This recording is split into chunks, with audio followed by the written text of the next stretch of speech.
Chapitre 24. Comme Jésus s'en allait, au sortir du temple, ses disciples s'approchèrent pour lui en faire remarquer les constructions. Mais il leur dit: Voyez-vous tous cela? Je vous le dis en vérité, il ne restera pas ici pierre sur pierre qui ne soit renversée. Il s'assit sur la montagne des Oliviers. Et les disciples vinrent en particulier lui faire cette question: Dis-nous, quand cela arrivera-t-il, et quel sera le signe de ton avènement et de la fin du monde? Jésus leur répondit: Prenez garde que personne ne vous séduise. Car plusieurs viendront sous mon nom, disant: C'est moi qui suis le Christ. Et ils séduiront beaucoup de gens. Vous entendrez parler de guerre, et de bruit de guerre. Gardez-vous d'être troublés, car il faut que ces choses arrivent. Mais ce ne sera pas encore la fin. Une nation s'élèvera contre une nation, et un royaume contre un royaume, et il y aura, en divers lieux, des famines et des tremblements de terre. Tout cela ne sera que le commencement des douleurs. Alors on vous livrera au tourment, et l'on vous fera mourir, et vous serez haïs de toutes les nations, à cause de mon nom. Alors aussi plusieurs succomberont, et ils se haïront les uns les autres. Plusieurs faux prophètes s'élèveront, et ils séduiront beaucoup de gens. Et, parce que l'iniquité se sera accrue, la charité du plus grand nombre se refroidira. Mais celui qui persévérera jusqu'à la fin sera sauvé. Cette bonne nouvelle du royaume sera prêchée dans le monde entier, pour servir de témoignage à toutes les nations. Alors viendra la fin.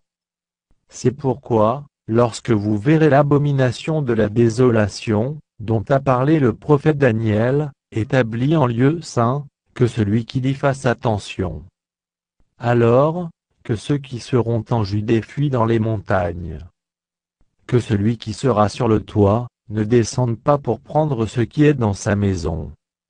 Et que celui qui sera dans les champs, ne retourne pas en arrière pour prendre son manteau. Malheur aux femmes qui seront enceintes, et à celles qui allaiteront en ces jours-là. Priez pour que votre fuite n'arrive pas en hiver, ni un jour de sabbat. Car alors, la détresse sera si grande qu'il n'y en a point eu de pareil depuis le commencement du monde jusqu'à présent, et qu'il n'y en aura jamais. Et, si ces jours n'étaient abrégés, personne ne serait sauvé, mais, à cause des élus, ces jours seront abrégés. Si quelqu'un vous dit alors: Le Christ est ici, ou il est là, ne le croyez pas. Car il s'élèvera de faux Christ et de faux prophètes, ils feront de grands prodiges et des miracles, au point de séduire, s'il était possible, même les élus. Voici, je vous l'ai annoncé d'avance. Si donc on vous dit: Voici, il est dans le désert, n'y allez pas, voici, il est dans les chambres, ne le croyez pas.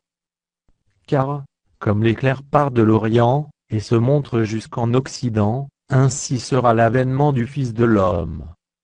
En quelque lieu que soit le cadavre, là s'assembleront les aigles. Aussitôt après ces jours de détresse, le soleil s'obscurcira, la lune ne donnera plus sa lumière, les étoiles tomberont du ciel, et les puissances des cieux seront ébranlées.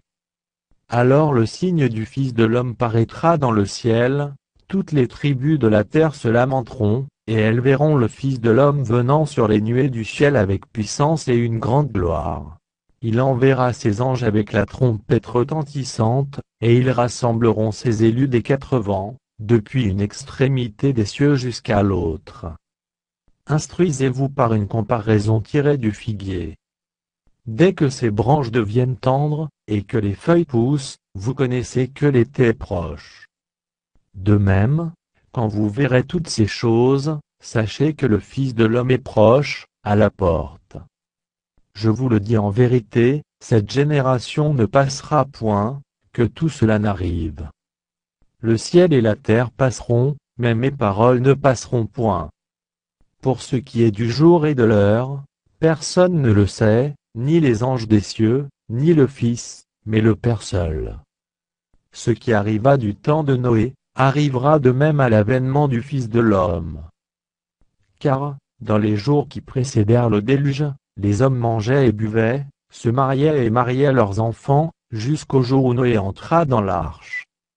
Et ils ne se doutèrent de rien, jusqu'à ce que le déluge vînt, et les emporta tout. Il en sera de même à l'avènement du Fils de l'homme. Alors, de deux hommes qui seront dans un champ, l'un sera pris et l'autre laissé. De deux femmes qui moudront à la meule, l'une sera prise et l'autre laissée. Veillez donc, puisque vous ne savez pas quel jour votre Seigneur viendra. Sachez-le bien, si le maître de la maison savait à quelle veille de la nuit le voleur doit venir, il veillerait et ne laisserait pas percer sa maison. C'est pourquoi, vous aussi, tenez-vous prêts, car le Fils de l'homme viendra à l'heure où vous n'y penserez pas. Quel est donc le serviteur fidèle et prudent, que son maître a établi sur ses gens, pour leur donner la nourriture au temps convenable? Heureux ce serviteur, que son maître, à son arrivée, trouvera faisant ainsi. Je vous le dis en vérité, il l'établira sur tous ses biens. Mais, si c'est un méchant serviteur, qui disant lui-même mon maître tarde à venir, s'il se met à battre ses compagnons, s'il mange et boit avec les ivrognes, le maître de ce serviteur viendra le jour, où il ne s'y attend pas et à l'heure qu'il ne connaît pas. Il le mettra en pièces, et lui donnera sa part avec les hypocrites. C'est là qu'il y aura des pleurs et des grincements de dents.